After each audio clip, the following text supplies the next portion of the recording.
Kaibigan, sa oras na ito, purihin ang Diyos na manlalalang sapagkat dakila siya sa ating buhay.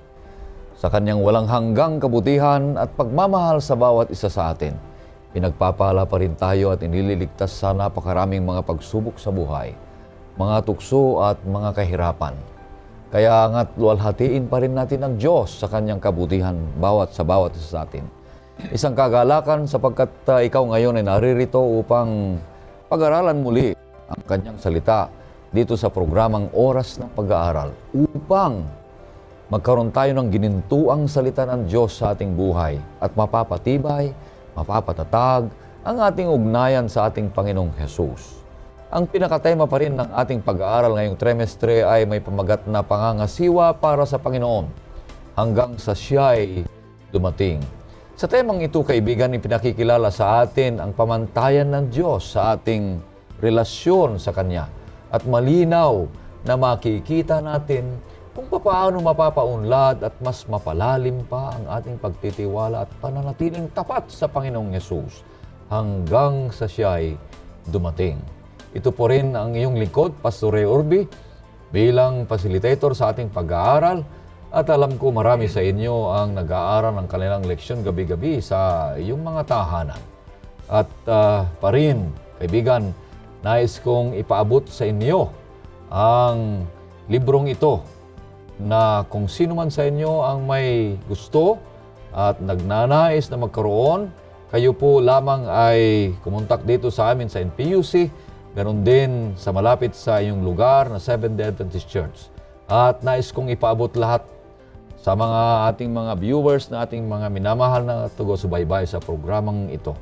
Maraming salamat po sa mga reflections at comments ninyo dito sa comment section. Kaya nga tayo ay purihin natin ng Diyos sapagkat napakabuti niya sa ating lahat. Bukod dito, mayroon na tayong downloadable outline na pwede mong gamitin sa iyong pagtuturo ng leksyon, sa iyong care group or class discussion. Sa ating pagpapatuloy sa ating pag-aaral, kasama ko pa rin dito ang ating mga budihing pastor.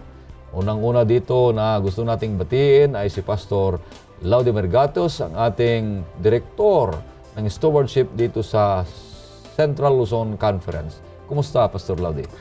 Mabuti naman, Pastor Ray. Purihin ang ating mahal na Diyos na muli tayong nagkita-kita at para dalhin ng napakahalagang leksyon na ating tatalakayin sa oras ng pag-aaral.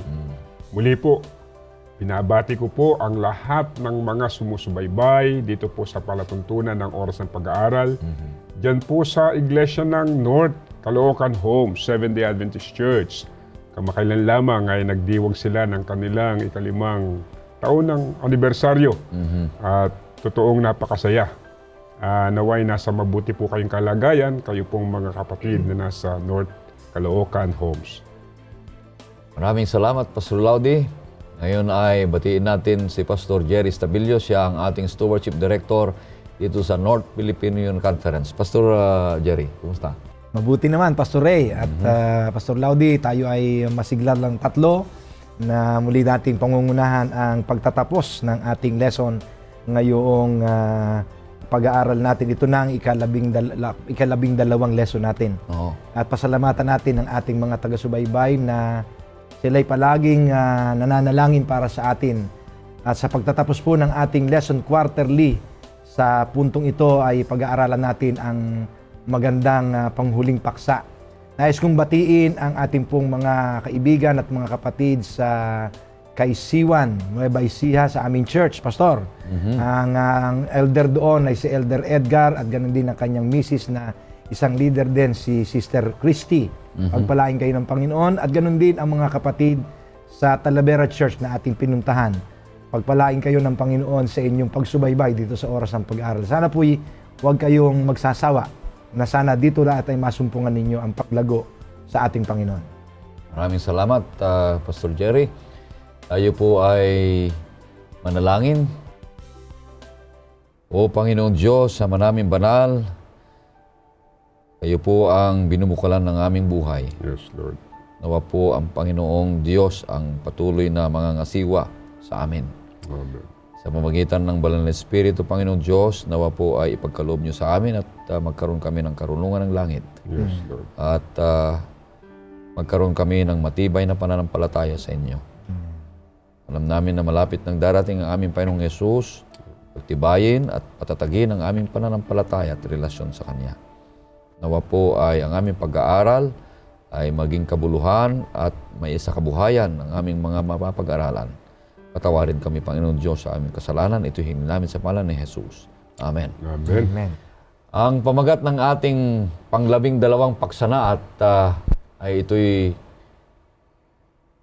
mga gantimpala ng katapatan. At ang talatang sa uluhin ay matatagpuan sa Mateo 25, versikulo 1. Ito pong sinasabi, sinabi sa kanya ng kanyang Panginoon, mabuti at tapat na alipin, nagtapat ka sa kaunting bagay. Pamamahalain kita sa maraming bagay. Pumasok ka sa kagalakan ng inyong Panginoon. Pastor Laudi, maaari mo bang isalaysay sa amin ang pinakabuod ng ating leksyon? Take it away. Salamat, Pastor Ray.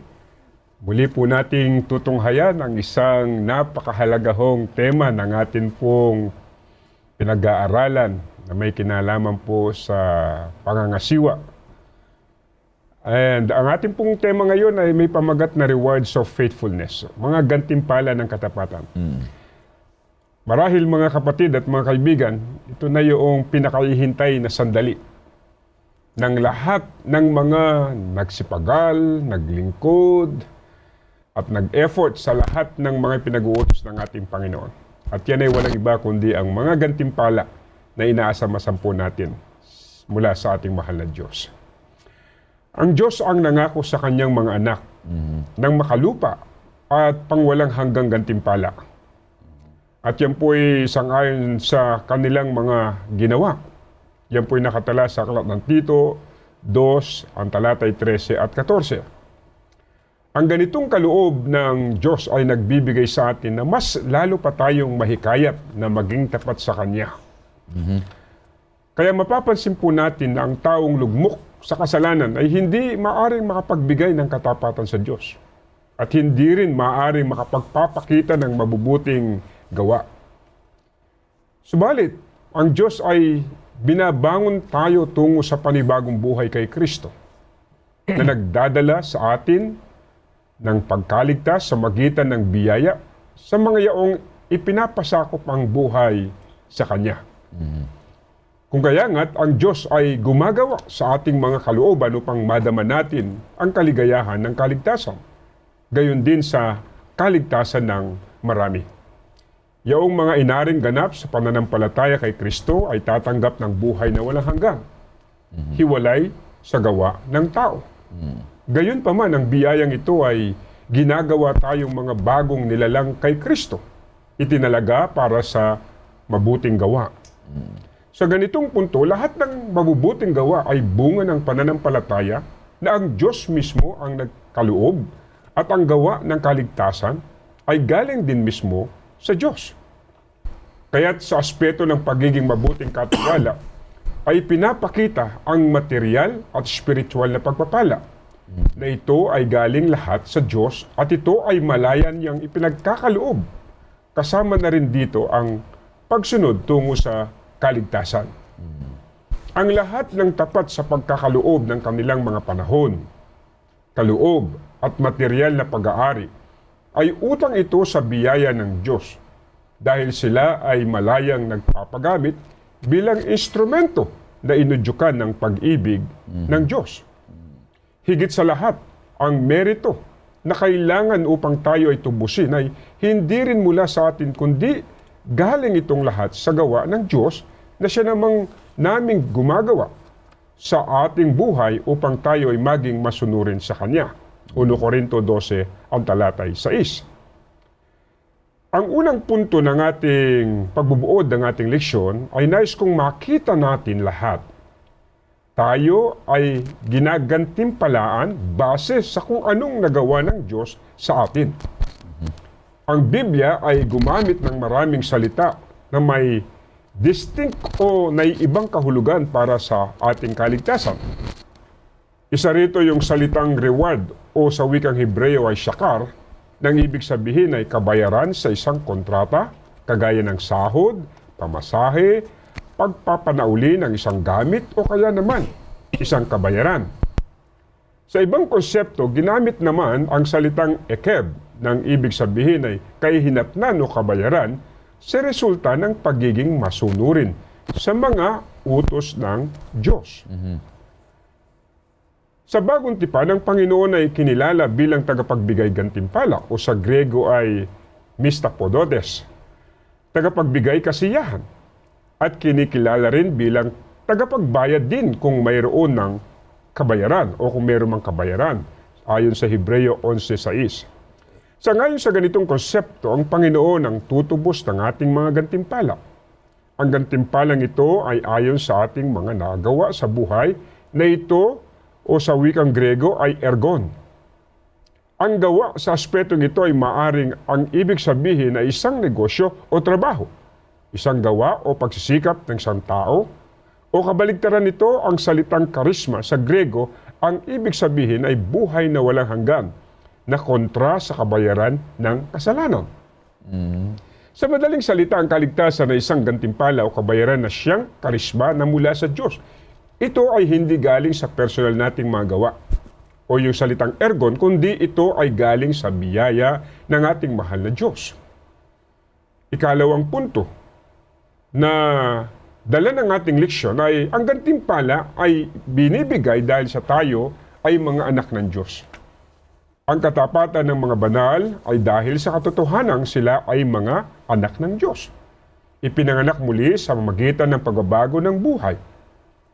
Si Adan at Eva ay mga anak din ng Diyos na kung saan sila ay pinagkatiwalaan na pamahalaan ang mga kaloob ng Diyos doon po sa loob ng halamanan ng Eden.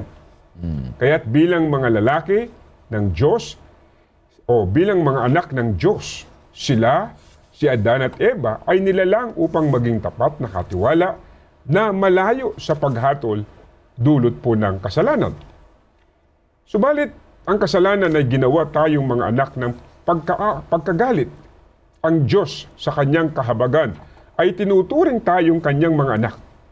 Sa magitan ng biyaya ni Jesus, na ito ang dahilan kaya tayo ay tinawag na mga anak na babae at lalaki muli ng ating mahal na Panginoong Diyos. Ang salitang diateke o testament sa Grego ay binibigyang diin ang unilateral na relasyon ng isang kasunduan, ayon sa Hebreo 9:15, na kung yaong mga nagiging anak ng Diyos ay makakatanggap nito sa magitan ng pananampalataya, kaya naman ang kaligtasan ay isang pamana sa ating Diyos o ng ating Diyos Ama. Tinanggap nila itong pamana hindi dahil sila ay ibang tao o dahil sa kanilang mabubuting gawa, kundi dahil ito sa pananampalataya.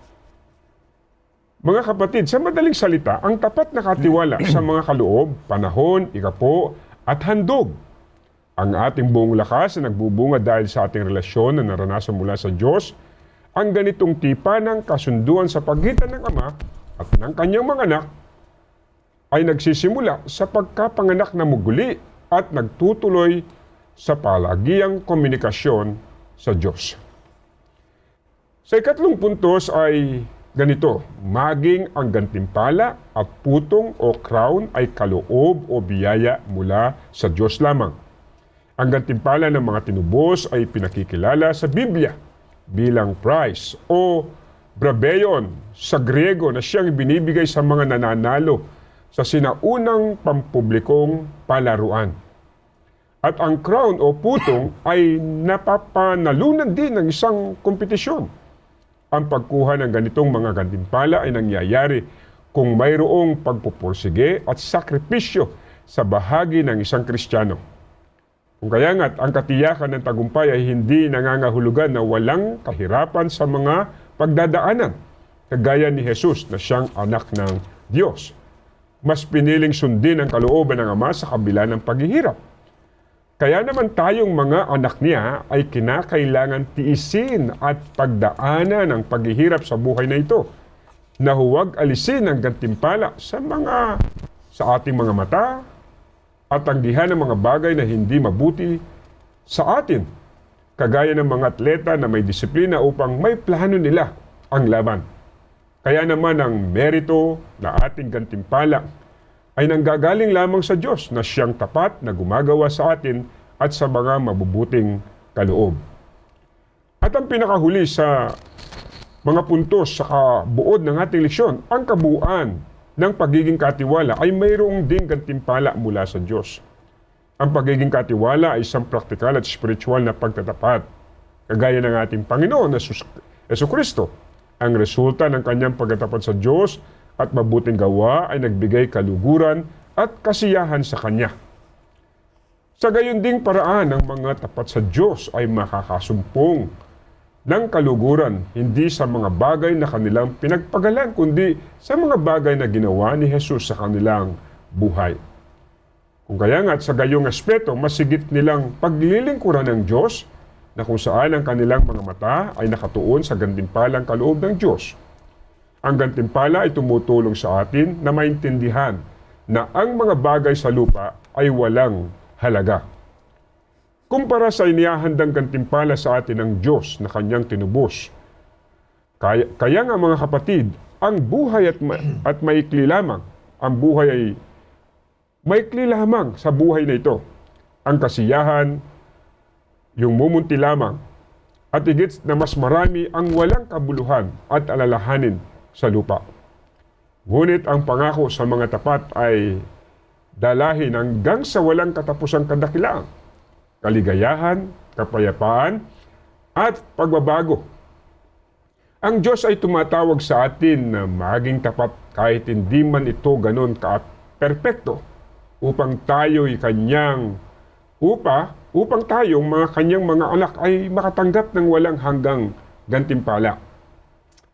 At dito sa sinasabi ni Mrs. White sa Counsels on Stewardship, na sa page 111 at 112, ang wika niya, God keeps us faithful account with every human being in our world. And when the day of reckoning comes, the faithful steward takes no credit to himself. He does not say, my pound, but thy pound had gained other pounds. He knows that without the entrusted gift, no increase could have been made. He feels in faithfully discharging his stewardship, he has but done his duty. The capital was the Lord's, and by his power, he was unable to trade upon it successfully. His name only should be glorified. Without the entrusted capital, he knows that he would have been bankrupt for eternity.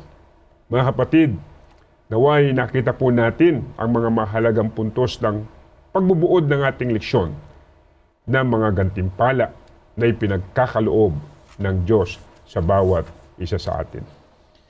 Purihin ng Diyos. Maraming salamat, kaibigan Pastor Laudy, ang pagpapaliwanag, pagbibigay ng kabuuan ng ating leksyon na isang karangalan ng isang tapat na mananampalataya. Pagdating ng panahon, ang Panginoong Hesus ay darating upang ibigay ang gantimpala.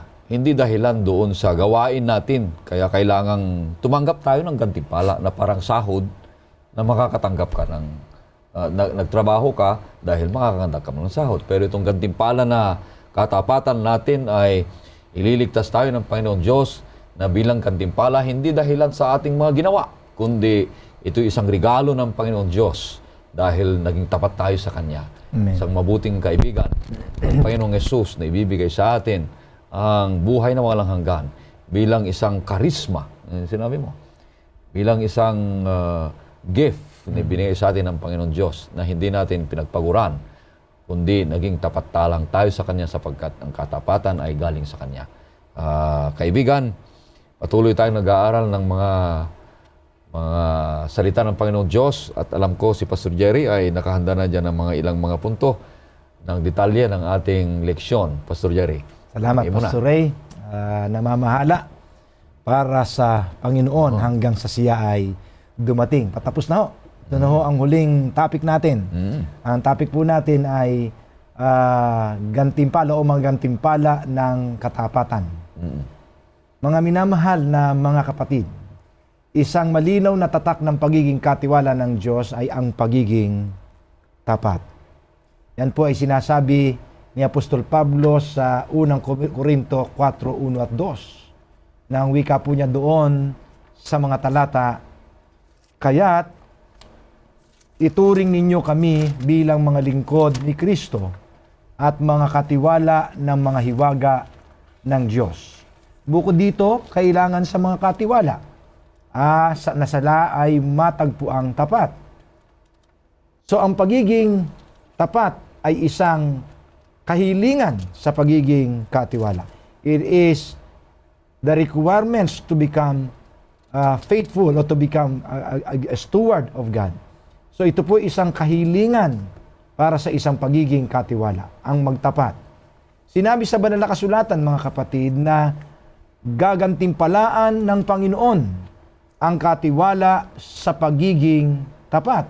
Yan ho ay mababasa natin sa ating key text kanina sa Mateo 20, 25, 21 at 23. Ang wika dito, mga kapatid, sinabi sa kanya ng Panginoon niya, magaling, mabuti at tapat na alipin. Naging tapat ka sa kaunting bagay, pamamahalain kita sa maraming bagay, pumasok ka sa kagalakan ng iyong Panginoon. Nasabi po kanina ni Pastor Laudi na nabanggit sa Biblia ng maraming beses ang tungkol sa ating mga gantimpalang tatanggapin. Kung ano po ang mga ipinangako sa atin sa pamamagitan ni Kristo pagkatapos ng ikalawang pagdating niya at ang ganap na pagtatapos ng paglihis dahil po sa kasalanan. Ano po ang ipinangako sa atin at anong mga katiyakan ng mayroon tayo na makukuha ang ipinangako sa atin ng Diyos? May pakinabang po ba ang sundin ang kanyang mga utos? O mahalaga pa ba kung aling panig tayo nakasalig sa malaking tunggalian? Pastor Ray, ang iyong hinihintay, 3 points sa ating lesson. The 3 points of our lesson is mga gantimpala sa pagtatapat. Una, the reward of eternal life. Mga gantimpala ng pagtatapat. Number 2, the reward of eternal home. At number 3, the reward of earthly provisions. Number 1, the reward of earthly life. Sa ating lesson, ang gantimpalang buhay na walang hanggan. Sinabi po sa Hebreo na ang Diyos ay ang tagapagbigay ng gantimpala sa mga nagsisikap na hanapin siya. Mababasa natin yan sa Hebreo 11:16. Pakibasa nga natin. At kung walang pananampalataya, ay hindi maaaring kalugdan ng Diyos, sapagkat ang sino mang lumalapit sa Kanya ay dapat na sumampalatayang may Diyos, at siya ay tagapagbigay gantimpala sa mga masigasig na humahanap sa Kanya. At doon naman sa talinghaga na ibinigay ng ating Panginoon sa Mateo 25, na ang mga talento na binabanggit ni Jesus ay tungkol sa gantimpala na kanyang ibibigay sa mga babalik na may interes mula sa mga resources na kanilang tinanggap sa ating Diyos Ama. So dito ho'y binabanggit sa Mateo 25:21 na yung pong iniintay ng Panginoon yung mga tao na binigyan ng tungkulin o ng pangangasiwa na sila po ay bibigyan ng gantimpala pagkatapos nito. Sinabi po doon na sinabi sa kanya ng Panginoon niya, magaling, mabuti at tapat na alipin. Naging tapat ka sa kaunting bagay, pamamahalain kita sa maraming bagay. Pumasok ka sa kagalakan ng iyong Panginoon. So ang Panginoon sa kanyang pagbabalik ay mayroon po siyang dalang pangakong gantimpala. Yan po ay nababanggit sa Apokalipsis 22:12. Na ang Panginoon ay may dalang gantimpala. Basahin niya natin, Pastor Laudi. Narito ako'y madaling pumaparito at ang aking gantimpala ay nasa akin upang bigyan ng kagantihan ng bawat isa ayon sa kaniyang gawa. Anong ibig sabihin nito, Pastor Ray? Baka ito'y nalilito ang mga kapatid. Nangangahulugan ba ito na tayo ay naligtas sa pamamagitan ng ating mga gawa? Okay? Maging sa pagiging tapat na ating katiwala, ay tayo ba ay bibigyan ng kaligtasan? Siyempre po hindi. Ang pagkalooban ng gantimpala dahil sa katapatan ay hindi katulad po ng kaligtasan sa pamamagitan ng mga gawa. So ang pagkalooban po tayo ng gantimpala dahil sa katapatan ay hindi po katulad ng kaligtasan sa pamamagitan ng mga gawa. Tandaan po natin yan. Lahat po ay maliligtas o naligtas sa pamamagitan ng biyaya, sa pamamagitan ng pananampalataya kay Jesus. Yan po yung dinidiscuss kanina ni Pastor Laudi na napakayaman po sa kahulugan ng Grego na ang sino mang mga nanampalataya sa ating Panginoon as siyang biyaya ng Diyos ay siyang maliligtas. Ang kaligtasan po ay regalo mula sa Diyos at maaaring matanggap sa pamamagitan po lamang ng ating pananampalataya sa Kanya. Ngunit pagkatapos na tayo po ay maligtas, ito na ho ang issue Pagkatapos nating maligtas sa pamamagitan ng pananampalataya sa biyaya ng ating Panginoon, okay? Ay ang banal na Espiritu'y gumagawa sa atin na tayo po ay nilikha kay Kristo Jesus para sa mabubuting gawa. Yan po yung sinasabi po ni Apostol Pablo sa Efeso 2:8 hanggang 10 na inihanda sa atin ng Diyos ng una pa na siya naman dapat nating lakaran. Basahin nga natin yan. Ang talatang iyan, Efeso 2:8 hanggang 10. Sapagkat sa biyaya kayo'y maligtas sa pamamagitan ng pananampalataya, at ito'y hindi sa pamamagitan ng inyong sarili. Ito'y kaloob ng Diyos, hindi sa pamamagitan ng mga gawa, upang ang sinuman ay huwag magmalaki. Sapagkat tayo'y kaniyang pinakamahusay na gawa na nilalang kay Kristo Jesus para sa mabubuting gawa na inihanda ng Diyos ng una pa upang siya nating lakaran. So tayo po dito ay binibigyan ng maliwanag na sagot na tayo ay naligtas sa pamamagitan ng pananampalataya, ngunit tayo po'y gagantimpalaan ayon sa ating mga gawa. Yun po yung sinasabi kanina sa Apokalipsis 22:12, sa Roma 2:6 ay sinasabi po na tayo po ay gagantimpalaan ayon sa ating mga gawa. Ang mabubuting gawa po ay katibayan ng panloob na gawain ng Banal na Espiritu sa atin. Ang mga gantimpala ay ang mga pagsasakatuparan lamang ng ginawa ng Diyos para sa atin. Tatanggap po tayo ng gantimpala dahil una sa lahat ay ang Diyos po natin ay tapat. Bago pa tayo natutong magtapat, tapat na ang Diyos. Kaya hindi tayo pwedeng maligtas sa ating pagtatapat. Dahil ang Diyos lang ang tapat. At dahil tayo nanampalataya sa Diyos na ating tagapagligtas, sinasabi po sa atin dito na ang Diyos na tapat ay marunong magligtas. Kaya sinabi po sa John 3:16 na sinasabi doon na gayon na lamang ang pagsinta ng Diyos sa sanlibutan na ibinigay niya ang kanyang bugtong na anak upang ang sino mang sa kanya'y sumampalataya ay huwag mapahamak kundi magkaroon ng buhay na walang hanggan. Ganon din po ang diwa na sinasabi po ni Apostol Pablo sa Roma 6:23 na ang bahagi po natin ay ang simpleng maniwala sa Kanya, manatili sa mga merito ng ginawa ng Panginoong Jesus para sa atin. At sa pamamagitan ng pananampalataya ay sundin ang Kanyang mga salita. So si Jesus ay nagbigay ng katiyakan na kung tayo ay magtatapat hanggang sa kamatayan ayon sa biyayang nagligtas sa atin, ibibigay po niya ang gantimpalang putong ng buhay ayon po sa Apokalipsis 2:10. Pakibasa nga yung talatang iyon, ang pangako ng Panginoon. Huwag mong katakutan ang mga bagay na malapit mo nang danasin. Malapit nang ikulong ng dyablo ang ilan sa inyo upang kayo'y masubok at magkaroon kayo ng kapigatian sa loob ng 10 araw. Maging tapat ka hanggang sa kamatayan at ibibigay ko sa iyo ang korona ng buhay. Amen. So dito binibigay sa atin ng Panginoon na ang gantimpala niya sa atin ay ang korona ng buhay. So maliwanag po sa ating unang punto na gagantimpalaan tayo ng Panginoon ang buhay na walang hanggan dahil sa ating pananalig at pananampalataya lamang kay Jesus na nakikita sa ating mga tapat na paggawa dahil tayo ay mayroong relasyon sa ating tagapagligtas. Ang ikalawa po dito ay the reward of eternal home, ang gantimpala ng walang hanggan na tahanan.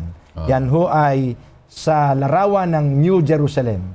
Sinabi po sa patutuo ng sumulat ng Hebreo, aklat ng Hebreo, na si Abraham ay nakita na may pananampalataya ang pangakong tahanan ng Diyos sa mga tapat. Basahin nga natin yung maiksing talatang iyon ng Hebreo 11, ang talata po ay Gis.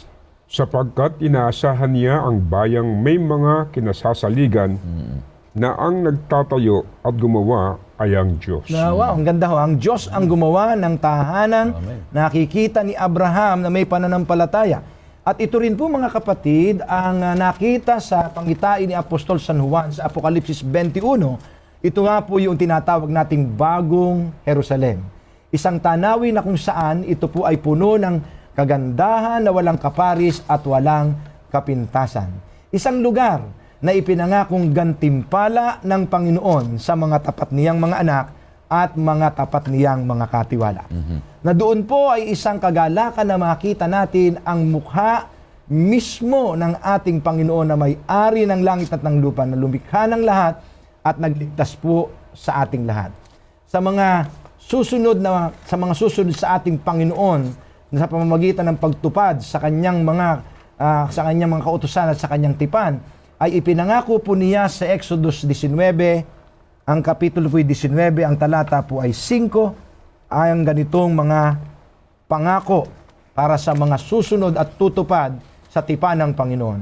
Ang sabi po dito, mga kapatid, kaya't ngayon, kung tunay na inyong susundin ang aking tinig at tutuparin ang aking tipan, kayo ay magiging aking sariling pag-aari na higit sa lahat ng bayan, sapagkat ang buong daigdig ay akin. So tayo daw po ay magiging espesyal na mga anak ng Diyos, na tayo po ay tatawagin ng ating Panginoon na kanyang mga anak at kanyang sariling bayan. So ang pagtukoy po sa huling gantimpala ay sinabi po ni Jesus ng maliwanag sa John 14:3, na ang sabi po doon, ako ay muling paririto at tatanggapin ko kayo sa aking sarili, upang kung saan ako naroroon ay naroon din kayo.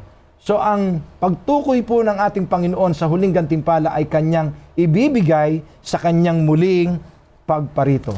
Sa araw na ito po ay papahirin niya ang bawat luha sa ating mga mata. Ang sabi po sa Apokalipsis 21 verse 4. Okay? Hindi na po magkakaroon ng kamatayan o kalungkutan pa man o ng pagtangis pa man. Hindi na magkakaroon pa ng kirot, sapagkat ang mga dating bagay ay lumipas niya.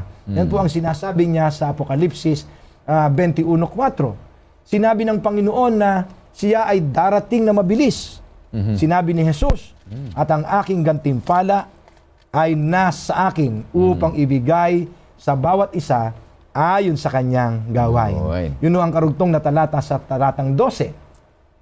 So ang pagpapahalaga po natin sa bagay na ito'y katulad ng sinasabi ni Apostol Pablo, na ang pagpapahalaga niya na inilagay sa gantimpala para sa katapatan ay nagpapanatili sa kanya na maging gising tungkol sa pagdurusa ni Kristo. Sinulat niya mula sa kulungan ang Pilipos kapitulo 3, 13 at 14. Pakibasa nga, na ang kanyang pagsusumikap, na kanyang maranasan ang pagtitiis ni Kristo dahil sa gantimpala.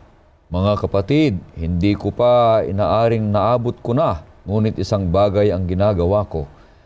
Nalilimot ko ang mga bagay na nasa likuran at tinutungo ang mga bagay na hinaharap. Nagpapatuloy ako tungo sa mithiin para sa gantimpala ng dakilang pagtawag ng Diyos kay Kristo Jesus. Amen. So ang katiyakan po ng pangakong gantimpala ay makakamtan dahil ang nangako ay tapat. Ang sabi po sa Apokalipsis 19:11 na siya ay tapat at totoo.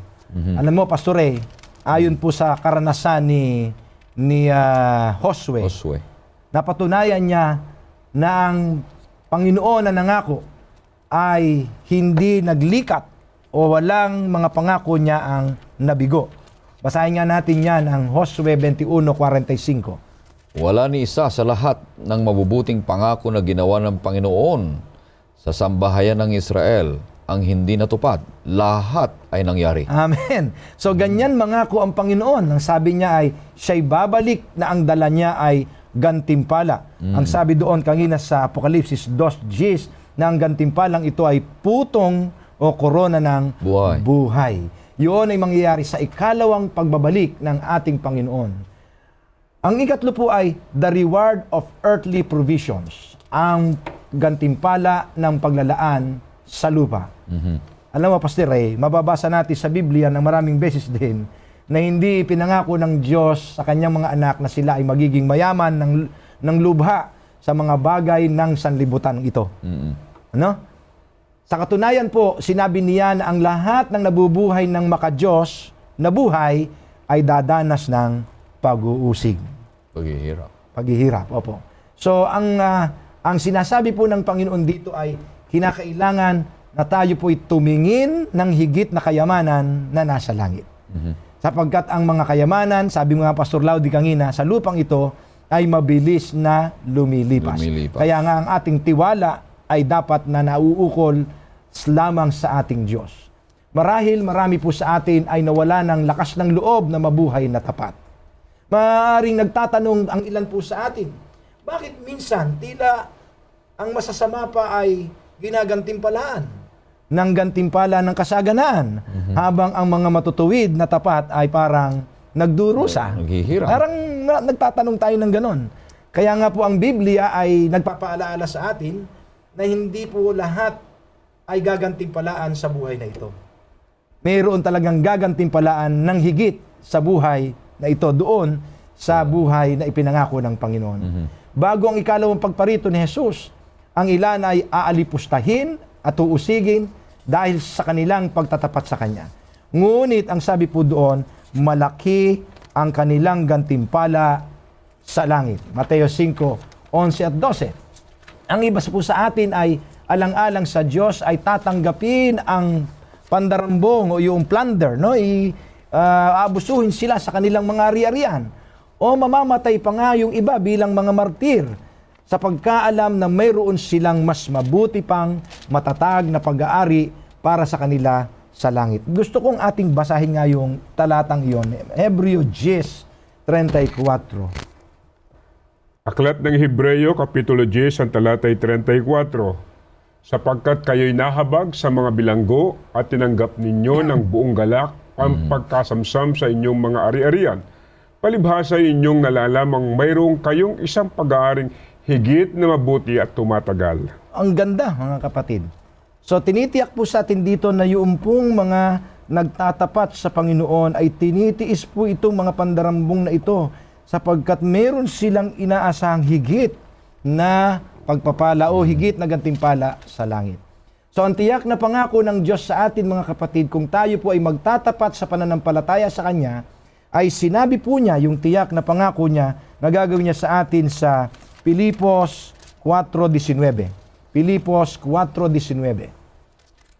At pupunuan ng aking Diyos ang bawat kailangan ninyo ayon sa kanyang mga kayamanan sa kaluwalhatian kay Kristo Jesus. At pupunuan ng aking Diyos ayon sa kanyang mga kayamanan kay Kristo Jesus. Yun ang ipinangako ng Panginoon. So, mula po sa pananaw ng Biblia, mga kapatid, ang kasaganaan ay ang pagkakaroon ng iyong kinakailangan sa panahong kailangan mo ito.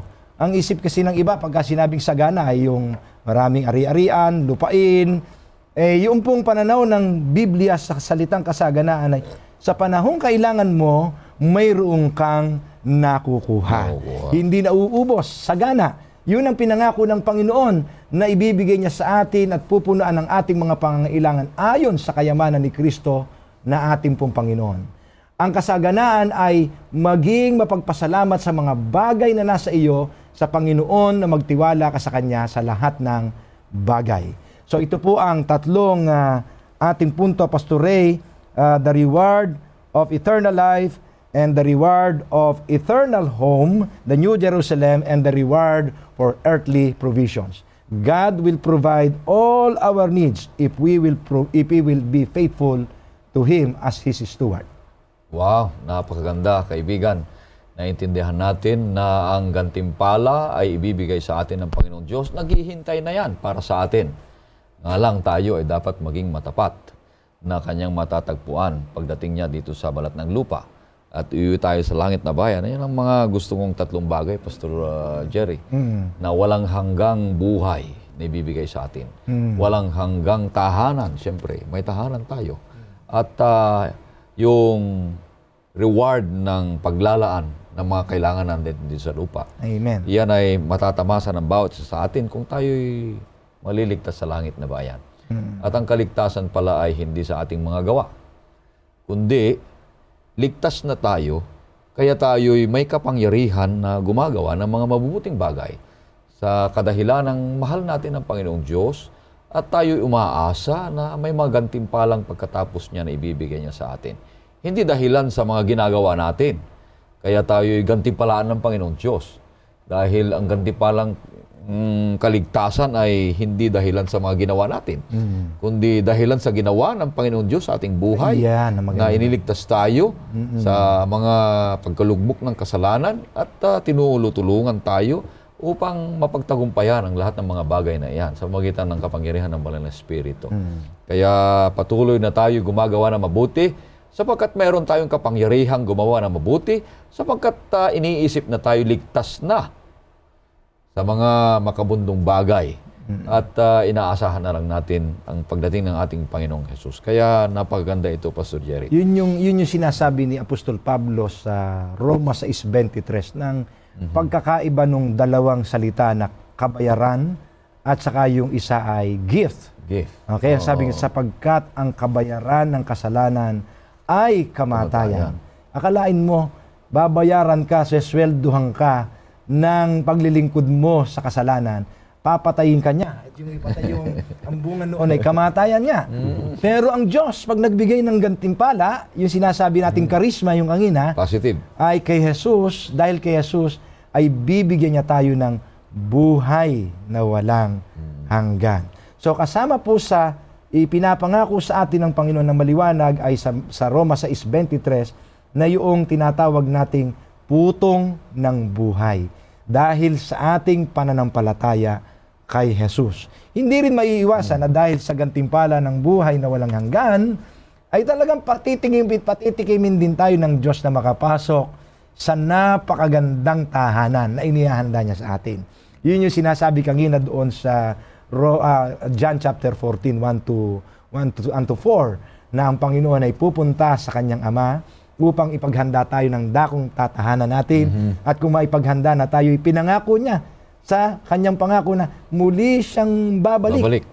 Yun yung sinasabi sa Apokalipsis 21 kanina na ako'y nagmamadali at nasa aking kamay ang gantimpala ayon sa inyong mga gawa. So tatandaan natin na tayo'y maliligtas dahil sa biyaya, pero tayo ay susukatin sa ating mga gawa.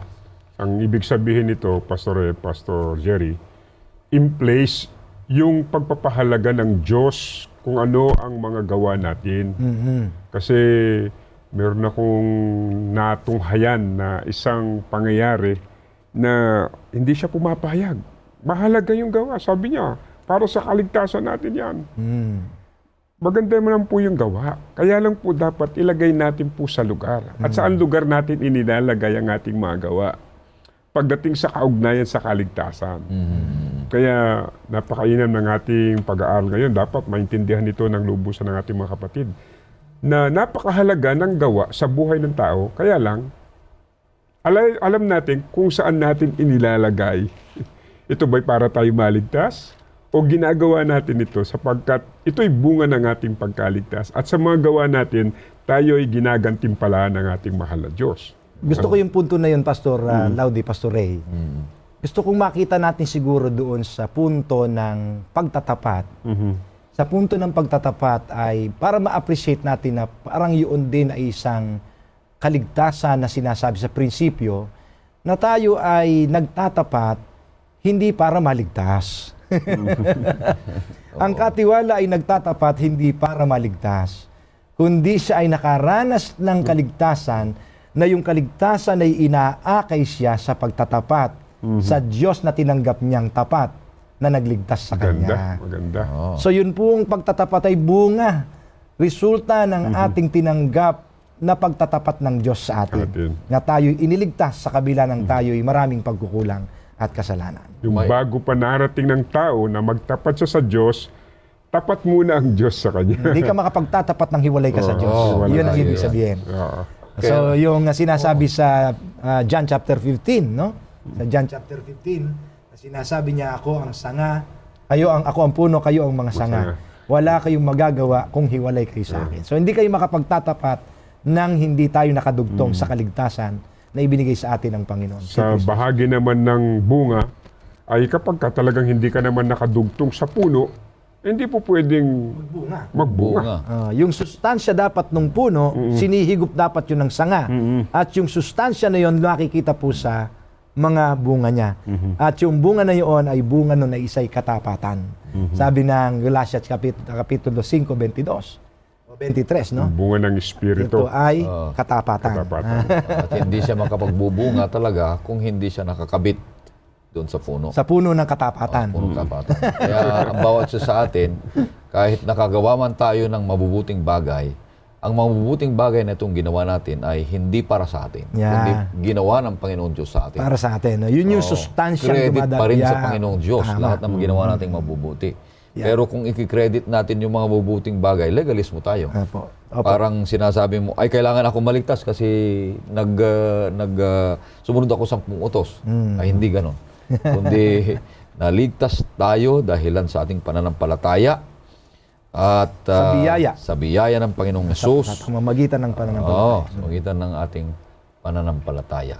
Pero kailangan pa rin nating ipakita ang ating mga gawa sa pamamagitan ng bunga ng pananampalataya upang maitaas ang ating Panginoong Hesus. Amen. Makita nila sa atin ang kagandahang gawa ng kapangyarihan ng Banal na Espiritu na binago tayo. Kaya napakaganda.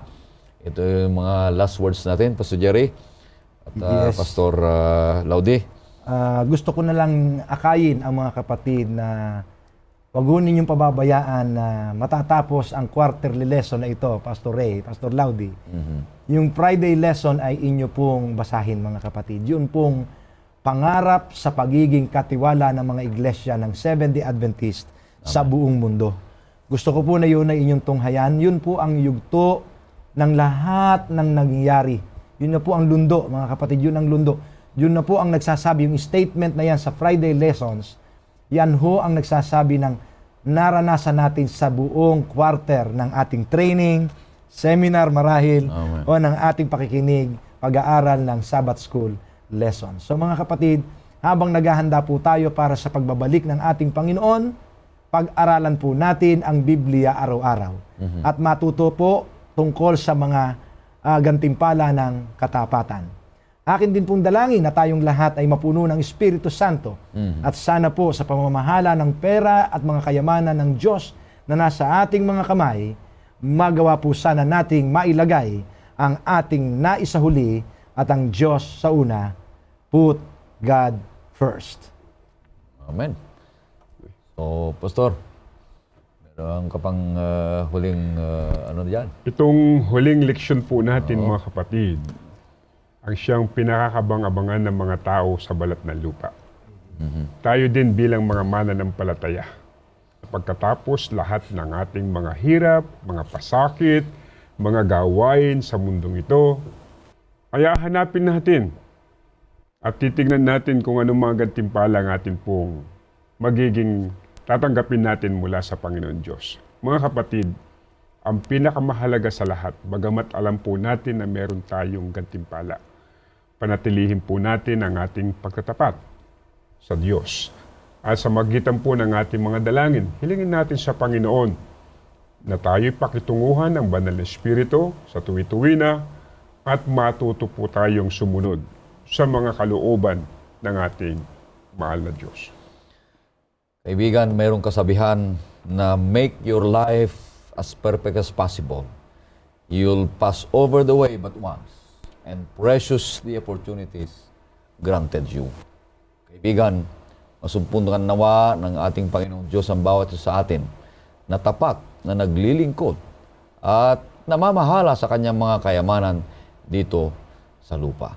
Bago tayo magtapos ay makakarinig po tayo ng isang awitin.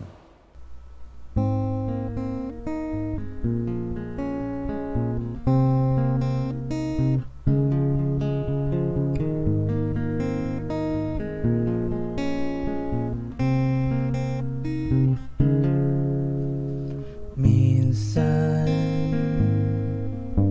palagi, sagot ba ay di mo mawari? Kanino, paano, saan ka na naman tatakbo? Bulong sa hangin, munting dalangin. Tanong mo ay, anong dapat gawin? Kapag ang isip mo'y lito sa gulo ng ikot ng mundo, umawak sa kanyang kamay, hayaan siyang maging gabay sa bawat tulo ng luha. Karamay mong walang sawa, kaibigan mo't sandigan, si Jesus magpakailan pa man.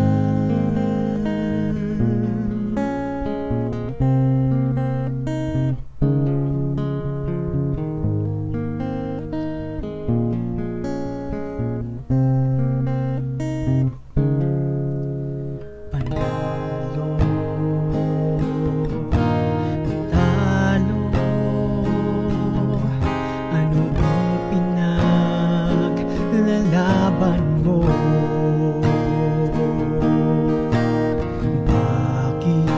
Bakit sinabi lungkot, dusa, pait at sakit? Yung makikita, mayroong pag-asa. Lumapit ka at sasamahan ka niya. Kapag ang isip mo'y lito sa gulo ng ikot ng mundo, humawak sa kanyang kamay, hayaan siyang maging gabay sa bawat tulo ng luha. Karabay mong walang sawa, kaibigan mo't sandigan, si Jesus magpakailan pa man. Bulong sa hangin, munting dalangin. Tanong mo ay, anong dapat gawin? Kapag ang isip mo'y lito sa gulo ng ikot ng mundo, humawak sa kanyang kamay, hayaan siyang maging gabay sa bawat tulo ng luha. Karamay mong walang sawa, kaibigan mo't sandigan, si Jesus ang iyong sandigan, magpakailan pa man.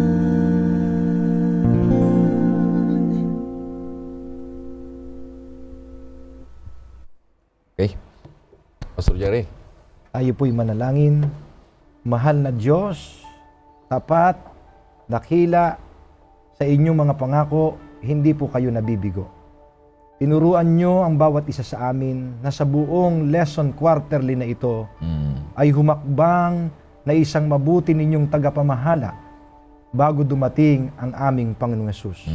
Kami po nawa ay masumpungan na mga tapat ninyo at mabubuting mga tagapamahala Amen. ng iyong mga pag-aari dito sa lupa. Yes, Lord. Tulungan niyo po kaming tanggihan ang aming sarili at mabuhay kaming ayon sa inyong mga kalooban. Tulungan niyo po kaming mapamahalaan ang mga financial, mga material resources na ibinigay niyo sa amin para isulong ang iyong gawain dito sa lupa. Maraming mga tao ang aming maihatid sa inyo, masabihan sila ng mga pangako ninyo at mabubuting mga gantimpala na inyong inihahanda para sa mga tapat. Mahal na Diyos, pagpalain ang aming buhay ngayon at sa darating na mga araw at hari nawa ang aming buong sambahayan. Kaming lahat ay masumpungan na mga tapat ninyong katiwala hanggang sa pagbabalik ng aming pong Panginoon at tagapagligtas na si Jesus. Marami pong salamat. Sinamahan niyo kami sa buong panahon ng pag-aaral ng leksyon na ito dito sa oras ng pag-aaral. Purihin ang iyong pangalan sa pangalan ng aming Panginoon Jesus. Amen. Amen. Kaibigan, ako'y patuloy na nag-aanyaya sa iyo na patuloy kang susubaybay sa ating programang Oras ng Pag-aaral sapagkat patuloy na mapapatibay ang inyong pananampalataya at naglilingkod sa ating Diyos habang naghihintay sa malapit ng Kanyang pagdating. Mahal ka ng Diyos kagaya ng pagmamahal namin sa iyo.